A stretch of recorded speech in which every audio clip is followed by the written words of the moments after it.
Woe to you of earth and sea. Welcome to Satan is My Superhero, a show about art, culture, history, and the devil. I'm your host, Judas Falling. In this episode, we will be looking at the alleged links between the devil and good old wholesome family values Disney. Oh, they are sickening with their good old wholesome family values. Rumours and conspiracy theories about Walt Disney make up actual percentage points of the interwebs and have been around since at least the 40s. He has been accused of being a Nazi sympathiser, FBI spy, Spanish orphan, and a Satanist. There are also rumours that Walt himself has been cryogenically frozen and he left money in his will to the first man to become pregnant. It would be so awesome if just half of this was true. Hi, I've come to collect my money. All right, what money would that be? Well, can't you see? I'm pregnant. That looks like a beer gut to me. It's not. Can I at least get a beer? Much is made of Walt being a 33rd degree Freemason. He wasn't, but as a teenager he did belong to a Freemason-affiliated order named after the last Knights Templar Grand Master Jacques de Molay. In the 14th century, Jacques and his Templars were being accused of heresy by the Pope at the time. My favourite accusation against them was that during initiation ceremonies, initiates were being kissed thrice. Once on the mouth, navel and posterior. The butt-kissing party eventually ended for de Molay and he was burned to death by the King of France. It is good to be the king. All your money is mine, de Molay. I mean, die, you butt-kissing sinner. People claim the number 666 is hidden in the Walt Disney logo. If you look it up, I think you'll agree there are two pen strokes that could be deliberate sixes. Then there are two other options that, they could be seen as sixes, but the problem is, even if they are intentionally placed sixes, there are now 4 of them. Dad, why do you have a tattoo of the Disney logo? Because it secretly has 666 in it. I can see 4 sixes. I guess Disney is 6 times more evil than the devil.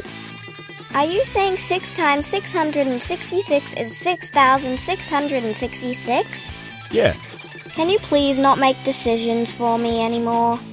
A lot of different demons have appeared in Disney product over the years. The company is certainly not afraid of the devil and never has been. As early as 1929, Walt directed a 5-minute animation called Hell's Bells, which depicts a violent, hedonistic Satan in hell partying hard with a bunch of demons. It's easily the most accurate depiction I've ever seen in cinema. Walt Disney himself once wrote, Life is composed of lights and shadows, and we would be untruthful, insincere, and saccharine if we tried to pretend there were no shadows. Most things are good, and they are the strongest things, but there are evil things too. And you are not doing a child a favor by trying to shield him from reality. In 1934, Disney released The Goddess of the Spring, a take on the ancient Greek myth where Hades kidnaps Persephone and drags her to the underworld. Oh, Hades does not come off well in a modern telling. Disney's Pluto gets his name from Hades. Through the course of the classical period and the transition from Greek to Latin, the god Hades and ruler of the underworld became known as Pluto, and Hades more or less became the place that is the underworld. Hi, Hades. Oh, hi. I don't know if you've heard, but I'm asking everyone to refer to me as Pluto from now on. Yeah, of course. Pluto got it. Awesome, thanks. It's just that everyone calls this place Hades, and it just gets so confusing. Oh, I totally get it. Of course. So no calling this place Pluto's then? I swear, if anyone named any place after me again... What if they name a planet after you? I will use all my godly powers to make it a planet no more. Disney's Pluto has his own shoulder devil, which appears in a few cartoons, tempting the dog to do the wrong thing, usually involving cats. In the 1935 film, Pluto's Judgment Day, the dog dreams he is sent to hell where cats rule, and he is judged for his many crimes against the feline community. Oh, all cats come to hell. Some dogs, but all cats. Donald Duck also has a duck devil, which appears to him in some cartoons, tempting him to do the wrong thing. In 1942, the National Film Board of Canada commissioned Donald and his duck devil to encourage the public to support the war effort by buying war-saving certificates. I need to see the Prime Minister immediately. I have found the key to Hitler's downfall. The PM's kind of busy running the war right now, so tell me what you want or get lost. It's this. Is that a duck? You know it. Excuse me, Prime Minister. Sorry to bother you, but you've got to see this. The recurring Disney character Witch Hazel has a broomstick called Beelzebub. Why would you call your sentient flying broomstick anything but Beelzebub? The Slavic deity Chernobog appears in the 1940 Disney movie Fantasia. In Slavic folklore, Chernobog is the Black God, a classic horned devil complete with giant bat wings. The section of the film featuring Chernobog is scored by a Modest Mussorgsky orchestral piece called Night on Bald Mountain. According to Slavic mythology, Bald Mountain is where witches come out to play for their Sabbath. Anton LaVey published a list of movies for budding Satanists to watch. Fantasia is on that list. Current High Priest of the Church of Satan, Peter Gilmore, said, The films he selected exemplify aspects of the philosophy of Satanism, often illustrating points of view or dramatic resolutions that agree with satanic principles. Side note, the Hans Christian Andersen biopic starring Danny Kaye is also on that list. Who doesn't love Danny? No, seriously, who doesn't love Danny Kaye? I will hunt you down. In the 1942 propaganda film Stop That Tank, Disney kills Hitler with an anti-tank gun and Adolf goes directly to hell without passing go. The little dictator has a throwdown toddler tantrum, kicking and screaming on the ground while the devil laughs at him. #embarrassing. Ugh, embarrassing. In the 1959 Sleeping Beauty, the evil shape-shifting fairy Maleficent invokes all the powers of hell before turning into a dragon. In 2014, Disney reimagined Maleficent as a misunderstood horned fairy dressed in black who uses the dark side of the Force. In the film, Maleficent has her demonic wings cut off by her betraying lover. Christianity Today reviewed the movie and were upset by the rehabilitation of Maleficent. They felt Disney were trying to come up with new reasons as to why seemingly good people do evil things. It says here, peasant, you stole the bread from Master Baker's Baking Bakehouse in Bakersfield because you were hungry and had no money to pay? Yes, Your Honor. Do you understand Christian law? I think so. Well then, you should well understand there are but 2 reasons an otherwise good person commits an act of evil. Just 2? Just 2. Demonic possession and or temptation by the very devil himself. Which do you plead? Demonic possession? Very good. Death by hanging. Oh, no. I didn't mean demonic possession. I meant tempted by the devil himself. Okay, very good. Well, for anyone who didn't see where the sketch was going, death by hanging. I didn't see that coming. That's why you're playing the peasant and I'm playing the judge. In 1981, Disney released The Devil and Max Devlin, a movie starring future convicted aggravated indecent assaulter Bill Cosby as the Devil. I can't wait to meet him. And I will. In 1983, Disney released Ray Bradbury's Something Wicked This Way Comes, a film about the mysterious Mr. Dark who brings his carnival to town and steals people's souls. And now carnies have a bad name. Thanks, Disney. Disney's first ever animated film to receive a PG rating, The Black Cauldron from 1985, is about a thinly disguised Satan archetype called Horned King, who is on a mission to rule the whole world by creating a zombie army of the dead. How did I miss this film when it came out? Do you want to watch a Disney movie? No!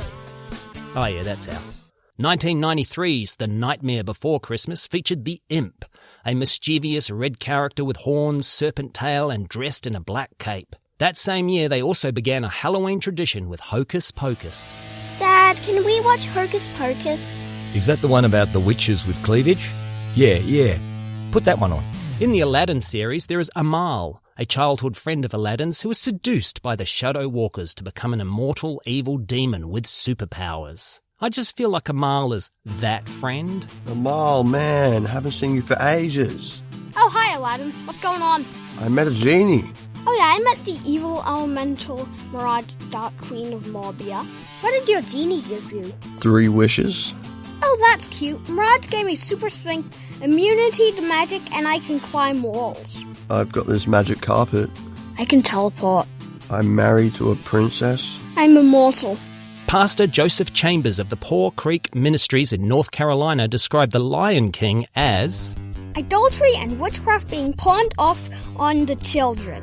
He found the ape shaman practicing some kind of African voodoo and the necromancy when Simba talks to his dead dad inconsistent with Christian beliefs. I do agree it's not Christian, but I wonder if he'd agree with me that a church led by a monkey witch doctor who communes with the dead would be fun. Let's go, boys! I'm going to take a short break from the show right now to talk about my sponsors and Patreon. I don't currently have sponsors or Patreon, but if you'd like to support the show, you can do that by buying my novel. It's called Chaos Machine by Judas Fawley. It's available through Amazon. You don't need a Kindle to read it. Almost any digital device will do. Don't forget, Chaos Machine by Judas Fawley. Now, back to the show. Proving once again Disney fear no devil, in 1996 a Disney-owned record label, Hollywood Records, released the Glenn Danzig album Black Acid Evil. Disney are releasing Danzig's next album. Grab your gun, Steve-O. This is it. The end of the world has arrived. The Pirates of the Caribbean sequel, Dead Man's Chest, in 2006, featured Davy Jones, who, in the Age of Sail, was considered the sailor's devil. I think you'll find the sailor's devil was rum. The teen sitcom Wizards of Waverly Place features Go-Rog, leader of the Angels of Darkness. Go-Rog tries to raise an army from the human race to invade the wizard world. I'm here to join the army. Great. Now what fighting experience do you have? I play a lot of D&D. You understand this is a real army armed with real weapons, right? I've brought my own dice. All right, get on the bus. Wander Over Yonder features a classic red-horned devil character known as Kragthar, a skeleton called Lord Hater, and a lava-based Lord Dominator. They really covered all the satanic bases there, didn't they? It was always going to be difficult to portray the Beast from Beauty and the Beast as anything other than demonic. It seems in the 2017 live-action film, Disney gave up altogether, and the 21st century Disney Beast has devil horns. You have to admit he's never looked better. At the beginning of 2020, Disney released a new show about witches called The Owl House. This has taken a lot of flack from Christian groups regarding its satanic material and a bisexual lead character. What's that, Mum? That's a rainbow, and we won't be watching that show again. Gospel singer and self-proclaimed worship leader Jenny Weaver wants The Owl House taken off TV. As a teenager, she watched the movie The Craft, which led her down a path of witchcraft and drug abuse. Imagine if she had seen Romper Stomper. An American Family Association website called 1 Million Moms said this of Owl House. Warning for parents. Disney has taken yet another dangerous step into the darkness with its new animated horror comedy series titled The Owl House.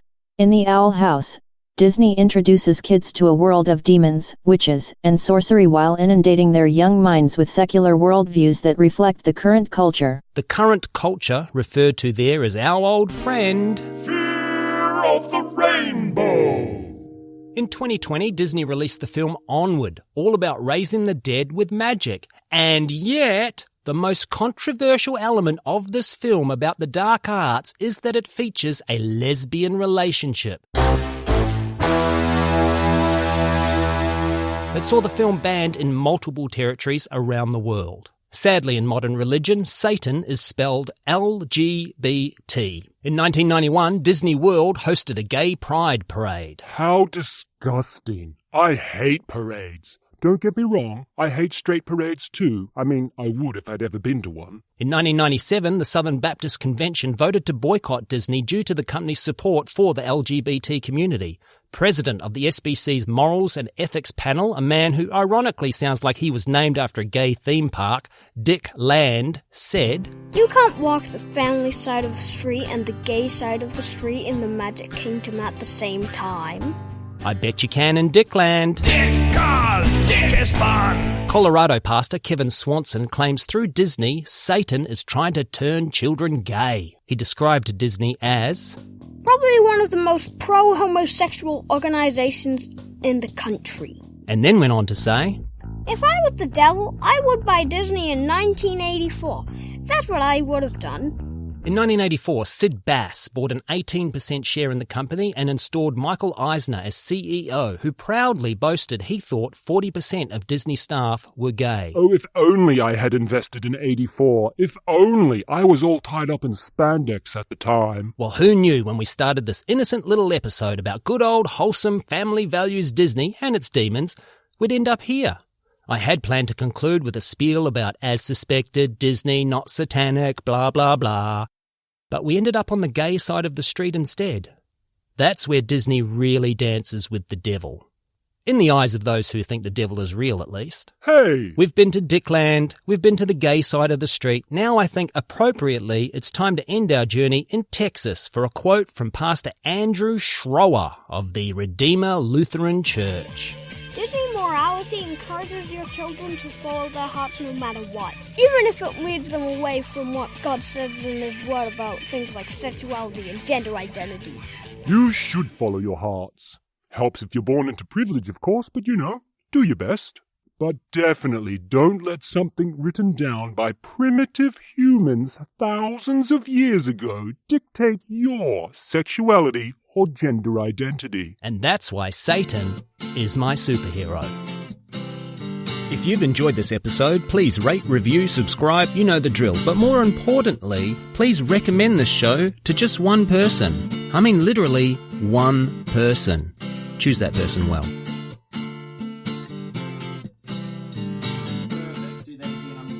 Yep, I was about to say, I bet that blew it out. Yep.